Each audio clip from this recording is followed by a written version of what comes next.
ये उत्तर प्रदेश का एक छोटा सा गांव है सर। इस गांव में एक औरत रहती है जिसका नाम है वमती। अब ये दूसरे घर में काम के लिए गई। स्मेल आई, खुशबू आई है कि किचन में सालन जल रहा। ये दौड़ती हुई किचन की तरफ भाग रही। असद, हवाओं में चीजें उड़ रही हैं और घर के पर्दे उड़ रहे हैं और वमती से कह रही है ये सब क्या हो रहा है। कि मैंने आपसे कहा ना कि इसे बर्दाश्त नहीं है। फौरन आप मुझसे माफी मांगे। जो 7 साल की उम्र में मर चुका है, उस 7 साल के बच्चे की आत्मा अपनी मां के साथ जुड़ी हुई है। असद, वो दोनों मियां बीवी अपने बेडरूम में मुर्दा पाएंगे। बिस्मिल्लाहिर्रहमानिर्रहीम। अस्सलाम वालेकुम। आप देख रहे हैं खामोशी ऑफिशियल। मैं सैयद असद अब्बास। आज के हॉरर पॉडकास्ट में आपको खुशामदीद। अस्सलाम वालेकुम शेख साहब, कैसे हैं? वालेकुम अस्सलाम वरहमतुल्लाहि वबरकातुहू। कैसे हैं असद? खैरियत से? ठीक है। अल्लाह का शुक्र है। और मेरे घर के लोग कैसे हैं? मेरे जो फैमिली मेंबर्स हैं, आप सब खैरियत से हैं? और आपके प्यार को, आपकी मोहब्बतों को मद्देनजर रखते हुए आपने महसूस किया होगा ये देख के कि आप लोगों के इसरार पर हमने कुछ चेंज किया है। अब मैं बोलूंगा नहीं, वो आप मुझे खुद बताएंगे। अच्छा शेख साहब, आज की क्या स्टोरी? असद, आज की स्टोरी, आज की अपन जो पहली स्टोरी कर रहे हैं, ये उत्तर प्रदेश का एक छोटा सा गांव है। असद, इस गांव में एक औरत रहती है जिसका नाम है वमती। वमती नाम है इसका। और इसका एक 10 साल का बच्चा है जो नाबीना है। बेवा है, शौहर नहीं है और ये बेचारी घरों में काम करती है। ये वमती जो है बहुत मेहनती औरत है, जो घरों में खादमाएं काम करती हैं बेचारी, ये वो है। तो अपने बच्चों का पेट पालती है घरों में काम करके। लेकिन चूंकि बच्चा जो है वो नाबीना है, तो वो घर में छोड़ के उसे जा नहीं सकती। वो जहां भी काम पर जाती है वो अपने बच्चे को साथ ले जाती है। होता क्या है असद, ऐसे ही ये घर में काम कर रही है, झाड़ू लगा रही। ये क्या करती थी, जहां पर ये बच्चे को अपने साथ लेके गई है, इसने बच्चे को एक साइड पे बिठा दिया और ये अपने सारा दिन काम में लगी रही। अब चूंकि बच्चा नाबीना है तो वो एक जगह जहां बैठा है वो बैठा है। हुआ क्या कि ये घर में काम कर रही है असद, और काम करने के दौरान ये झाड़ू दे रही है, घर की सफाई में लगी। गलती क्या हुई इससे कि जब ये झाड़ू लगा रही है तो इसका पांव लगने की वजह से टेबल पे जो गुलदान रखा है वो नीचे गिर गया है। अब जैसे ही गुलदान नीचे गिरा है असद, गुलदान टूट गया है। और ये जो बड़े लोग होते हैं ना, ये बज़ाहिर तो बड़े होते हैं असद, मैं सबकी बात नहीं कर रहा हूं, कुछ, और खासकर वो लोग जो नए बड़े होते हैं, नए अमीर होते हैं, मैं उनकी बात कर रहा हूं। तो ये जो बड़े लोग होते हैं ये इंसान को अहमियत नहीं देते, ये चीजों को अहमियत देते हैं। ऐसा ही उस वमती के साथ हुआ। जब उससे गुलदान गिरा तो घर की जो मालकन थी वो दौड़ती हुई आ गई और उसने इसे डांटना शुरू कर दिया कि तुमने मेरा कितना कीमती गुलदान तोड़ दिया है, तुम्हें मालूम है इसकी कीमत क्या है? तो वो कह रही है कि मुझसे गलती हो गई। कह रही कोई गलती नहीं हुई, तुमने ये तोड़ा है और तुम इसका हर्जाना भरोगी। वो कहती है हर्जाना में देने के लिए तैयार हूं, लेकिन आप मुझे डांटे ना। वो कहती है मैं कह रही हूं दफा हो जाओ यहां से। असद, इसको वहां उस मालकन ने जलील किया है और घर से धक्के देके निकाल दिया है। अब जब ये घर से निकाल दिया इसको, तो ये वमती ने इस मालकन को गौर से देखा और कहती है मैंने अपना जो फैसला है वो छोड़ दिया है। मैं तुमसे बदला नहीं ले सकती क्योंकि मेरी हैसियत नहीं, लेकिन अब जो तुम्हारे साथ होगा मुझे नहीं पता अब तुम्हारे साथ क्या होगा। ये कह के वमती वहां से चली गई। जानते हो दूसरे दिन क्या हुआ असद? क्या हुआ? दूसरे दिन यह हुआ कि वो जो घर की मालकन थी उसके चेहरे पे ऐसे निशान थे कि जैसे किसी ने कांच से कट मारे, कांच लगे हो। ये घर वाले परेशान हो गए कि उसको तो, वमती को तो हमने निकाल दिया, वो तो चली गई, उसके जाने के बाद दूसरे दिन क्या होता है, जब ये मालकन सुबह सो के उठी है तो इसके चेहरे पे कांच के कट के निशान हैं, जैसे किसी ने कट मारे। और उनको पता नहीं चला इस चीज का? पता भाई जाहिर है ना, जब कट लगा तो वो देख रहे हैं कि ये क्या हो गया। अच्छा। भाई वमती ने तो कोई अटैक नहीं किया, ना उसने उस पे कोई हमला किया, कुछ भी नहीं, वो तो चली गई। ये बोल के गई कि अब जो तुम्हारे साथ होगा, अच्छा। मैं नहीं जानती कि तुम्हारे साथ क्या होगा, बोल के वो गई। सही। लेकिन दूसरे दिन जब ये मालकन उठी है तो इसके चेहरे पे कट लगे हुए हैं सब। ये सब बड़े परेशान हुए। अब चूंकि वमती को तो ये काम से निकाल चुकी है, अब उसका जरिया माश यही है कि घरों में काम करती है। अब ये दूसरे घर में काम के लिए गई, इसने दूसरे घर में काम की बात की। हस्बे दस्तूर ये घर में काम कर रही है, और काम करने के दौरान हुआ क्या कि ये काम कर रही है, और काम करने के दौरान इसने मालकन से पूछा कि मालकन 3-4 दिन हुए इसको काम करते, बच्चा ये अपने साथ लेके जाती है। मैंने जैसे पहले बताया, बेटा इसका बैठा हुआ है, ये अपने काम में लगी हुई है। अब जब काम में लगी हुई है तो क्या देखती है कि इसको स्मेल आई, खुशबू आई है कि किचन में सालन जल रहा है। ये दौड़ती हुई किचन की तरफ भाग रही है, और जैसे किचन की तरफ ये भागी है असद, तो क्या हुआ कि ये डाइनिंग टेबल से टकराई है, और टकराने के बाद जो डाइनिंग टेबल पे जो बर्तन रखे हुए हैं वो सारे बर्तन इधर उधर हो गए, और उसमें से कुछ टूट के गिर गए। अब जब टूट के गिर गए, ये दूसरी जगह है। अच्छा। इसके साथ यहां भी बैड लक ये हुआ कि यहां जो डाइनिंग टेबल पे बर्तन रखे हुए थे वो गिरे। हस्बे उस घर की भी मालकन दौड़ती हुई आई। उसने कहा ये तुमने क्या किया? बोले नहीं मालकन, मैं तो सालन देखने जा रही थी, ये मैं टकरा के इससे में ये बर्तन गिर पड़े। कहती है नहीं, तुमने जान के गिराए हैं। कहती मैंने जान के नहीं गिराए, आप मुझ पे भरोसा रखो कि मैंने जान के नहीं गिराए। वो कह रही कि तुमने जान के गिराए हैं, और मैं तुम्हें छोड़ूंगी नहीं। अब ये वमती क्या उसको कह रही है? वमती उसे इशारा कर रही है, मालकन मुझे माफ कर दे, मुझे माफ कर दे, और आप मुझसे ऊंची आवाज में बात ना करें। कह रही है क्या बकवास कर रही हो, मैं तुम्हारी मालकन हूं और तुम मुझे कह रही हो कि मैं ऊंची आवाज में बात ना करूं। तो ये वमती उससे कह रही है, कह रही है हां, आप मुझसे ऊंची आवाज में बात ना करें, मुझे डांटे भी ना। तो मालकन ने उससे पूछा मैं तुम्हें डांटूं भी ना, तुमसे ऊंची आवाज में बोलूं भी नहीं, जबकि तुमने मेरा नुकसान किया। कहती है आप मुझे कुछ भी कह सकती हैं, लेकिन अगर आप मुझे डांटेंगी, मुझ पे गुस्से होंगी, तो ये इससे बर्दाश्त नहीं होगा, इससे बर्दाश्त नहीं होगा। तो वो कह रही है इससे किससे? उसने कहा वमती कह रही है मेरे बेटे से। तो मालकन कह रही है तुम ये नाबीना बेटे की बात कर रही हो कि इससे बर्दाश्त नहीं होगा? ये क्या कर सकता है? ये तो कुछ देख भी नहीं सकता, इसे तो खुद कुछ नजर नहीं आता, तो ये क्या करेगा? तो जानती हो वमती क्या कह रही है? क्या? इन सब बातों का जवाब मेरे पास नहीं। बेहतर यह होगा कि जितने दिन मैंने आपके यहां काम किया है, आप मुझे उतने दिन के पैसे दे दें। तो कहती पैसे कैसे दे दूं? जो तुमने मेरा नुकसान किया है, ये जो बर्तन टूटे हैं, इसका जवाब दे कौन है? जब इसने इसको डांटा है वमती को दोबारा, तो जानते हो असद क्या हुआ? क्या हुआ? असद वो घर की सारी चीजें हवाओं में उड़ने लगी है, हवाओं में चीजें उड़ रही हैं और घर के पर्दे उड़ रहे हैं। वो घर का पूरा निजाम दरम बरम हो गया, और वमती बैठी हुई है, और घर की मालकन परेशान है, और वमती से कह रही है ये सब क्या हो रहा है? तो वमती ने उससे कहा कि मैंने आपसे कहा ना कि इसे बर्दाश्त नहीं, ये बर्दाश्त नहीं कर पाएगा।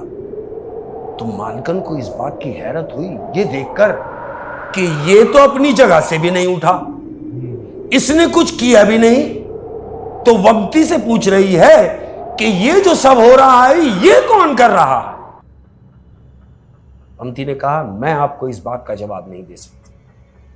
बेहतर यह होगा अगर आप चाहती हैं कि अच्छा हो जाए तो फौरन आप मुझसे माफी मांग लें। अब मालकन जो है घर की, उसने ये गनीमत जाना, सारी चीजें वही हो रही हैं। मैंने आपसे कहा कि घर का पूरा निजाम दरम बरम है और चीजें हवाओं में उड़ रही हैं, तो मालकन ने ये गनीमत जाना कि अगर मेरे माफी मांगने से मामला दुरुस्त हो जाते हैं तो वमती तुम मुझे माफ कर दो, तुम मुझे माफ कर दो, ये मेरी गलती थी। उनको एक डर बैठ गया। डर बैठ गया, बड़े लोग हैं ना, डर गए कि तुम मुझे माफ कर दो। उसने माफी मांगी है, सारी चीजें अपनी जगह पर आ गई, सब कुछ थम गया, सब रुक गया। अब उसने वमती को देखते हुए कहा कि नहीं, ये मामला कुछ और है। वमती से कहा कि ठीक है, तुमने जितने दिन मेरे यहां काम किया है ये उतने दिन के पैसे ले लो, मगर अब यहां काम नहीं करो। वमती ने यही गनीमत जाना कि जो मिल गए हैं, क्योंकि उसका गुजर बसर उसी में है, वो पैसे लिए और वो चली गई। अब क्या होता है असर? अब हुआ कुछ यूं कि ये अब तीसरे घर में अपना काम लगाकर आई है। अच्छा। अब जिस घर में ये काम लगाकर आई है, इस घर का जो मालिक है ये पीने की आदी है, शराबी आदमी। हुआ क्या कि उसने उस घर में, नए घर में काम शुरू किया। 2-3 दिन गुजरे, काम कर रही है। अब जब काम कर रही है तो जो घर की मालकन है उसने आवाज दी कि वमती। उसने आवाज दी, जी मालकन। बोला सुनो, मैं जरा काम से बाहर जा रही हूं और तुम ऊपर वाला साहब का कमरा जाके साफ करो। उसने कहा ठीक है मालकन। मालकन ये बोल के गई। अब ये जो वमती है ये साहब का कमरा साफ करने के लिए ऊपर जा रही है। बच्चा इसका वहां नीचे बैठा हुआ है जो नाबीना है। वमती ऊपर चढ़ी है। ऊपर चढ़ के जैसे उसने कमरे का दरवाजा खोला है, अंदर गई है। अब ये यही समझ रही है कि घर में तो कोई नहीं है। ये कमरे की सफाई में लग गई। अब जब ये कमरे की सफाई में लग गई तो वॉशरूम से घर का जो मालिक है वो निकलता है असल। अब ये वॉशरूम से निकला है और शीशे के पास खड़ा हुआ है और शीशे में वमती को देख रहा है कि पीछे वमती काम कर रही है। अब ये जो औरत होती है ना असद, औरत नजर पहचानती है। आप समझ रहे हैं? तो वमती ने उसकी जब नजरें देखी हैं शीशे में कि घर का मालिक मुझे जिन नजरों से देख रहा है, मेरा इस कमरे में अकेले रुकना मुनासिब नहीं। जब तक मालिक अभी कमरे में है, ये नीचे उतर जाएगा, मैं कमरा साफ कर दूंगी। यही सोच के ये कमरे से बाहर निकलने के लिए जैसी दरवाजे पर आई है असद, तो जानते हो मालिक ने क्या किया? मालिक ने दरवाजा बंद कर दिया, बजाय इसके कि वो दरवाजा खुला रहता और ये बाहर निकल जाती। लेकिन ऐसा नहीं हुआ। मालिक शीशे के पास से उठाया और उसने जाके दरवाजा बंद किया, धड़।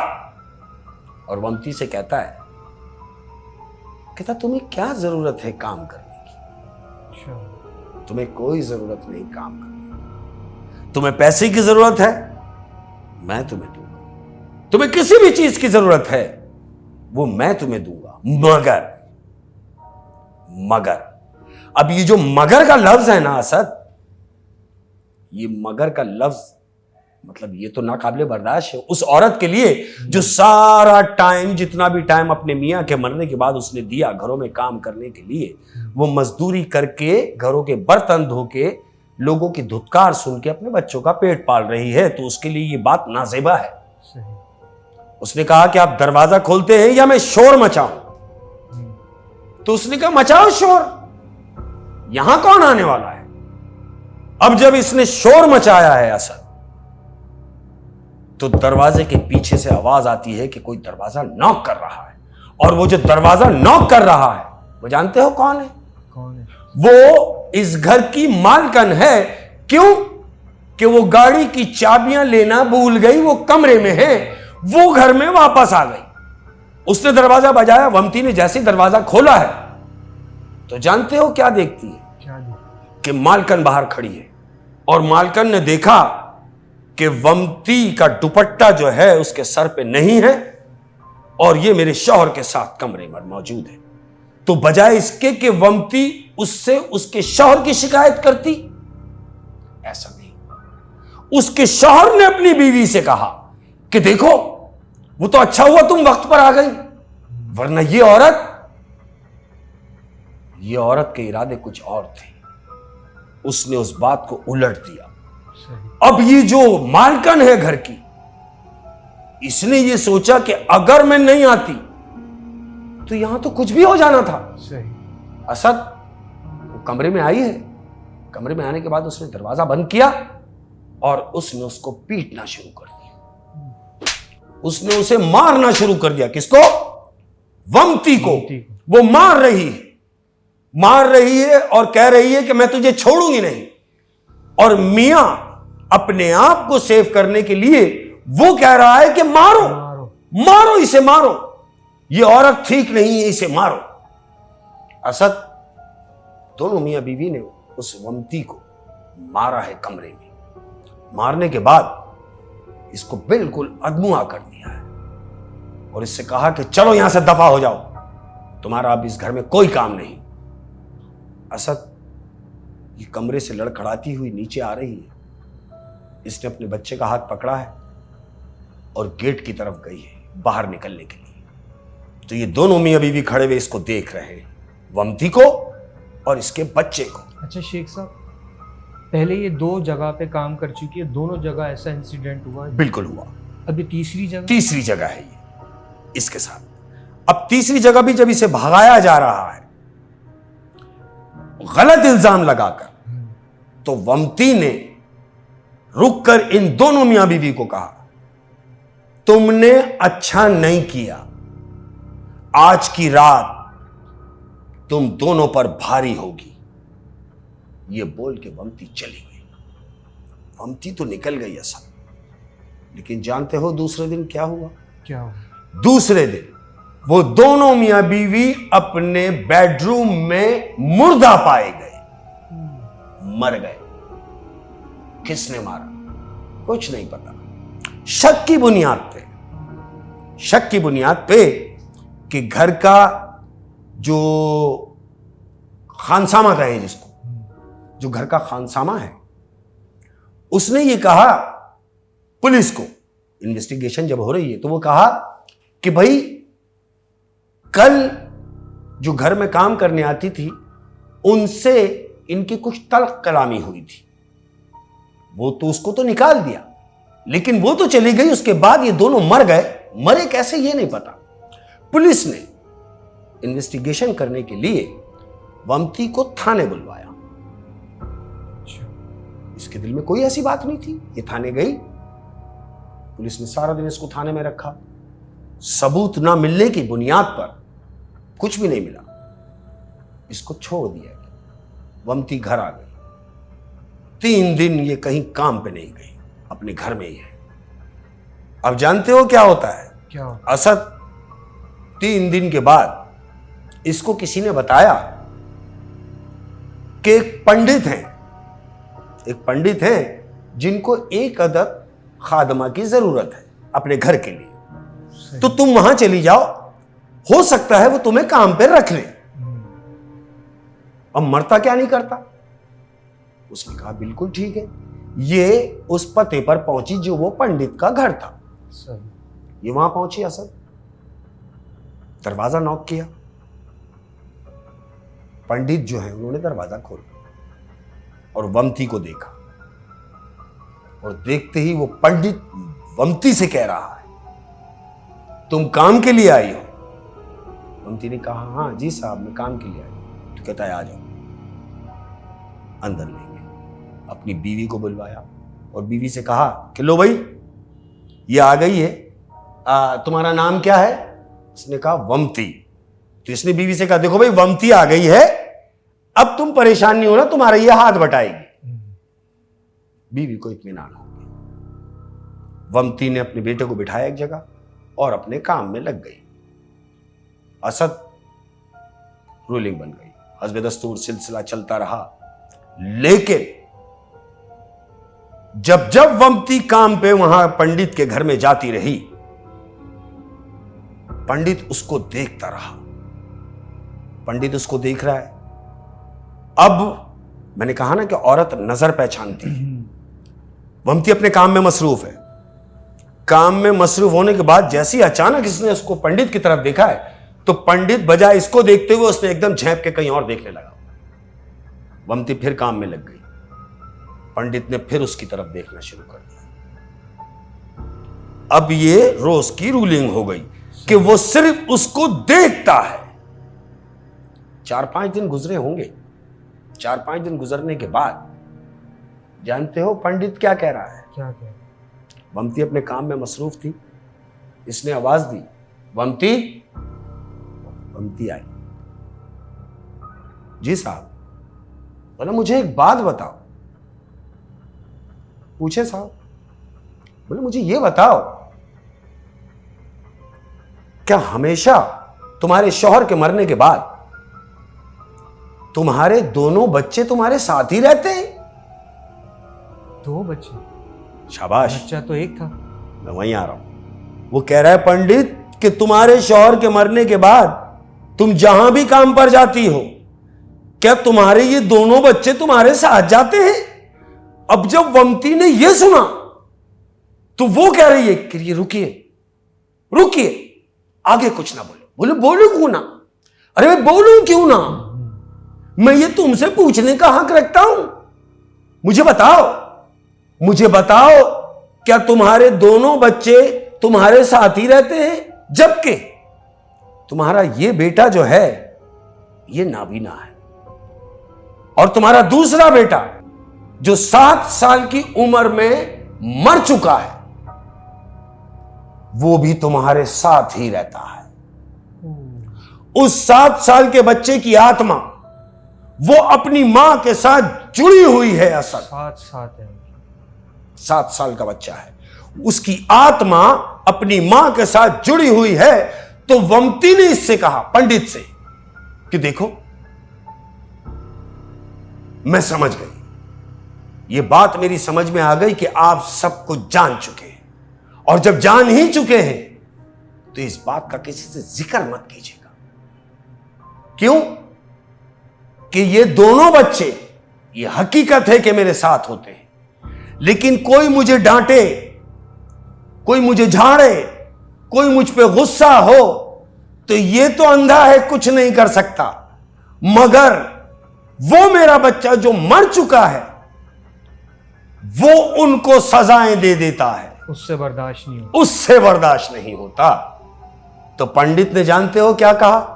कि वमती, तुम एक मेहनती औरत हो और तुम मेरी बहनों जैसी हो, लिहाजा ये बात मुझे मालूम है, बस ये समझ लो कि यहां ये बात खत्म हो गई। मैं इस बात का जिक्र किसी से भी नहीं करूंगा, और तुम यहां जब तक चाहती हो काम कर सकती हो। वमती उस घर में काम करती रही। उसी घर में काम करते करते वमती का दम निकला और वमती की भी मौत हो गई। और वो नाबीना बच्चा जो वमती का था, वो आज भी पंडित के पास है। बच्चा जवान है और वो पंडित ने उसको अपना बेटा बना के अपने साथ रखा हुआ है। ये आज की कहानी थी असल। अच्छा शेख साहब, इस स्टोरी के अंदर एक मैसेज ये भी निकलता है कि जो बड़े घराने के लोग, बहुत से लोग अच्छे भी हैं, बिल्कुल, और बहुत से लोग जो नई नई दौलत देखते हैं तो उनके अंदर एक ऐसा तकब्बुर आ जाता है कि वो भूल जाते हैं कि हम भी पहले जमीन पे ही होते। बिल्कुल ऐसे ख्याल रखें। मैं हमेशा से एक बात कहता हूं कि अपने हाथ से, अपनी जात से, अपनी जबान से किसी को तकलीफ पहुंचाने का नहीं। अगर वो जो गिलास टूटा वमती से पहली बार, जो गुलदान टूटा, अगर वही लोग मैनेज कर लेते कि टूट गया तो टूट गया, अरे भाई टूटने की चीजें तुमसे टूट गया, हमसे भी टूट सकता था। ऐसे भी बड़े लोग होते हैं। डाइनिंग टेबल से बर्तन गिरे उसके टकराने से, बिल्कुल गिरे, लेकिन हम ये कैसे भूल जाएं कि कोई जानबूझ के कैसे कोई कुछ करेगा, किसी का भी नुकसान, सही, उससे भी वो नागाहानी में हुआ, तो वो भी ये कह सकते थे कि भाई तुमसे हुआ, हमसे हो सकता था और होना था, हो गया। लेकिन नहीं, वो भी नए लोग थे। बल लोगों में बर्दाश्त अपने आप में बर्दाश्त रखें। और सबसे बड़ी बात कि इंसान को इंसान समझे, इंसान को जानवर ना समझे। सही। क्यों? कि तुम भी अगर इंसान हो तो तुम्हारे जो सामने है वो भी तो उसी की मखलूक है, वो भी तो इंसान है। तो इंसान से इंसान की तरह मिला जाए असद, बिल्कुल सही। और जितने भी प्यार करने वाले हैं अपना बहुत ज्यादा ख्याल रखिएगा, दुआओं में याद रखिएगा। बल्कि मैं तो इस बात को ऐसे लेता हूं कि लोग कहते हैं कि जी दुआओं में याद रखिएगा, बल्कि अब इस बात को नया कर देते हैं। असल क्या करते हैं मालूम? हम इस बात को ऐसे लेते हैं कि हम खुद कोई काम ऐसा क्यों नहीं करते कि हमें यह कहना ना पड़े कि दुआओं में याद रखिएगा। अरे भाई, वो जो दुआ करने वाले हैं करेंगे दुआ, क्यों? कि हमारा अमल दुआओं वाला होना चाहिए। अच्छा शेख साहब, स्टोरी तो होगी, हमारे प्यार करने वालों को भी पता चलना चाहिए कि शेख साहब आए। मैं समझ रहा हूँ सर, और बिल्कुल समझ रहा हूँ। तो अपने प्यार करने वालों की नजर एक बात करता हुआ कह रहा हूं कि किसी को कुछ नहीं आता, कि किसी को कुछ नहीं आता। असद देखो कितनी मजे की बात, कि किसी को कुछ नहीं आता, सबका वक्त आता है। हाँ। और जिसका वक्त आता है उसे फिर सब आता है। क्या बात है। अर्ज क्या है कि तेरे दिन अच्छे हैं सो हमसे किनारा कर ले, तेरे दिन अच्छे हैं सो हमसे किनारा। शाबाश, क्या मजे की बात, कि तेरे दिन अच्छे हैं सो हमसे किनारा कर ले, हम बुरे लोग बुरे वक्त में काम आते हैं। क्या बात है। और तमाम प्यार करने वालों की नजर, मैं हमेशा से कहता हूं, मैं जो भी बात कर रहा होता हूं मैं अंदर से कर रहा होता हूं। देखो क्या बात है, ये उन लोगों के लिए कह रहा हूं जो आपको बड़ा मान से रखते हैं, बड़ी चाह से रखते हैं, बड़े प्यार से रखते हैं, लेकिन जानते हो कब तक? ये उन लोगों के लिए कह रहा हूं कि टूटी हुई तलवार समझते हैं मुझे, जीत जैसा हूं मगर हार समझते हैं मुझे, मैं बुरे वक्त में काम आया जिन लोगों के, वक्त निकला तो वो बेकार समझते हैं मुझे। ऐसी पलट, ऐसी कि जब तक आप उनके काम के हैं तो ठीक, वो आपकी वाह वाह करेंगे, लेकिन उनका काम निकलेगा तो फिर आप कौन है वो आपको जानते। ये दस्तूर दुनिया ऐसे ही। और जाते जाते अपने तमाम प्यार करने वालों को एक शेख साहब की नसीहत है, कह रहा हूं कि हासिल को तकसीम कीजिए, कि हासिल को तकसीम कीजिए। याद रखिए कि हासिल को तकसीम कीजिए, अता की बारिश होगी। और खुद परफ्यूम लगाने से पहले, परफ्यूम लगाते ना, खुशबू लगा लिए, महक लिए हैं, कि परफ्यूम लगाने से पहले अपने अंदर ये देख लेना कहीं मेरे किरदार से बदबू तो नहीं आ रही। क्या अपना बहुत ज्यादा ख्याल रखिए। अस्सलाम वालेकुम।